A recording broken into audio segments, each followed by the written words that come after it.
सगळ्याचा पाढा वाचायचा नाहीये, काय काय घडलं काय काय नाहीये, पण आंदोलकांच्या सुद्धा जीवावर बेतू शकतो अशा अनेक गोष्टी घडलेल्या आहेत.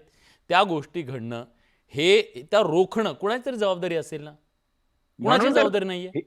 सगळ्यांनी हात बरोबर वर ना. करायचे, आपण कोर्टाने नाही नाही म्हणायचं आमचं आपण नाही, आंदोलकांनी म्हणायचं आमचं आपलं नाही. काय उद्या जर इथे ठरवायचं एखादी आपण चुकीची गोष्ट झाली त्याला जबाबदार कोण आहे? ही मुंबई आहे, तुम्हाला आपण माहिती आहे ना. मूळ कारणाकडे दुर्लक्ष करतो जी आणि प्रतिक्रियेला आपण महत्व देतोय. मूळ कारण काय आहे तर आंदोलक आझाद मैदानच्या बाहेर जर न राहता हा ते जर मनोज जरांगे पाटलांच्या समोर ते आझाद मैदानावर राहिले असते तर सुविधा करता आल्या असत्या, कदाचित तिथे सुविधा पुरवता आल्या असत्या. आंदोलकांकडून जे काय आरोप होतात मी त्याला आरोपच म्हणेल, त्याच्यात किती खरं आहे तथ्य आहे हा संशोधनाचा भाग आहे.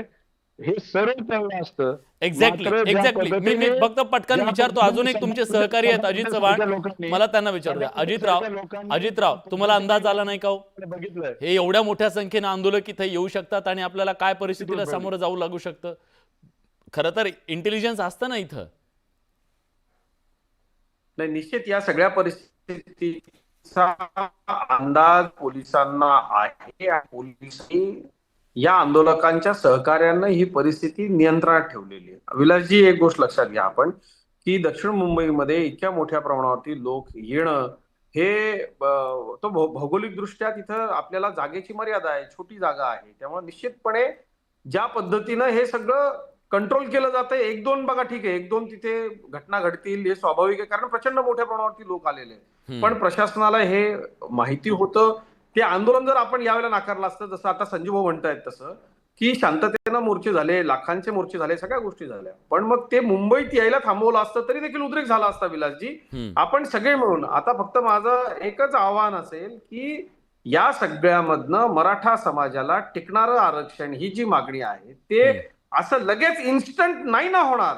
आपण जी लढाई लढतोय आता कधी होणार? त्यांनी वेळ दिला ना तुम्हाला, असं काय करताय? त्यांनी वेळ नाही का दिला? सांगा बरं तुम्ही. 3 वर्ष सुरू आहे. विलासजी, न्यायालयामध्ये लढाई सुरू आहे. विलासजी, हे योगेशजींना माहितीये, संजय भाऊंना माहितीये.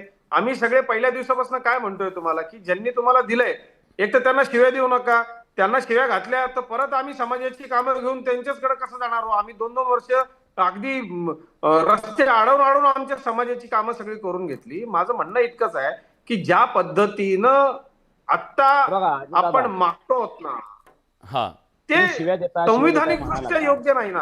आपल्याला संविधानिक दृष्ट्या योग्य चौकटीत ते मागावं लागेल. चौकटीत मागावं असं म्हणताय. मला डॉक्टर संजय दाभाडे सरांना या चर्चेत आणायचं. सर, मी उशिरा तुमच्याकडे येतोय, माफ करा त्याच्याबद्दल. विलासजी, दाभाडे सर, मराठवाड्याच्या मराठा बांधवांचा प्रश्न सुटत होता.